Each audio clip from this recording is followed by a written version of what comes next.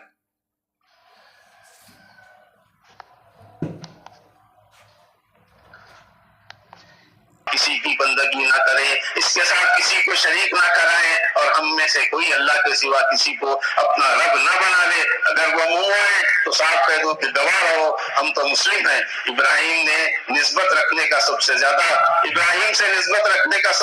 حق اگر کسی کو پہنچتا ہے تو وہ ان لوگوں کو پہنچتا ہے جنہوں نے اس کی پیروی کی، اور اب یہ نبی صلی اللہ علیہ وسلم اس کے ماننے والے اس نسبت کے زیادہ حقدار ہیں۔ اہل کتاب میں سے ایک گروہ کہتا ہے کہ اس نبی صلی اللہ علیہ وسلم کی تعلیمات پر صبح ایمان لاؤ اور شام کو انکار کر دو، شاید اس ترکیب سے اہل ایمان سے پھر جائیں۔ ان سے کہو ہدایت تو اللہ کی ہدایت ہے، ان میں سے جو کچھ کی اخلاقی حالت اتنی گری ہوئی ہے کہ اگر تم ایک دینار بھی اس کے پاس رکھاؤ تو حرام کر لے گا۔ یہ اس لیے کرتے ہیں کہ وہ سمجھتے ہیں کہ امیوں کے معاملے میں ہم پر کوئی مواخذہ نہیں۔ یہ بات محض جھوٹ گھڑ کر اللہ کی طرف منسوب کرتے ہیں، حالانکہ انہیں معلوم ہے کہ اللہ نے ایسی کوئی بات نہیں فرمائی۔ اللہ کسی انسان کو کتاب اور نبوت عطا فرمائے اور وہ لوگوں سے کہے کہ اللہ کے بجائے تم میرے بندے بن جاؤ، ایسا ہرگز نہیں ہو سکتا، اور تم سے وہ ہرگز نہ کہے گا کہ فرشتوں اور پیغمبروں کو اپنا رب بنا لو۔ کیا یہ ممکن ہے یہ ایک نبی تمہیں کفر کا حکم دے جبکہ تم مسلم ہو؟ یہ لوگ اللہ کی اطاعت کا طریقہ چھوڑ کر کوئی اور طریقہ چاہتے ہیں، حالانکہ آسمان و زمین کی ساری چیزیں چار و ناچار اللہ ہی کی تابع ہیں اور اسی کی طرف سب کو پلٹنا ہے۔ اے نبی کہو کہ ہم اللہ کو مانتے ہیں، اس تعلیم کو مانتے ہیں جو ہم پر نازل کی گئی، اور یہ تعلیمات کو بھی مانتے ہیں جو ابراہیم، اسماعیل، یعقوب اور اولاد یعقوب پر نازل ہوئی تھی، اور ان ہدایت پر بھی ایمان رکھتے ہیں جو موسیٰ اور عیسیٰ اور دوسرے پیغمبروں کو ان کے رب کی طرف سے دی گئی۔ ہم ان کے درمیان فرق نہیں کرتے اور ہم اللہ کے مسلم ہیں۔ اس اسلام کے سوا جو شخص کوئی اور طریقہ اختیار کرنا چاہے وہ طریقہ ہرگز قبول نہ کیا جائے گا اور آخرت میں وہ ناکام و نامراد ہوگا۔ جن لوگوں نے ایمان لانے کے بعد کفر کیا، نہ ان کی سزا میں تخفیف ہوگی نہ انہیں مہلت دی جائے گی۔ ہاں اگر کوئی توبہ کرے اور اپنے طرز عمل کی اصلاح کرے تو اللہ بخشنے والا اور رحیم ہے۔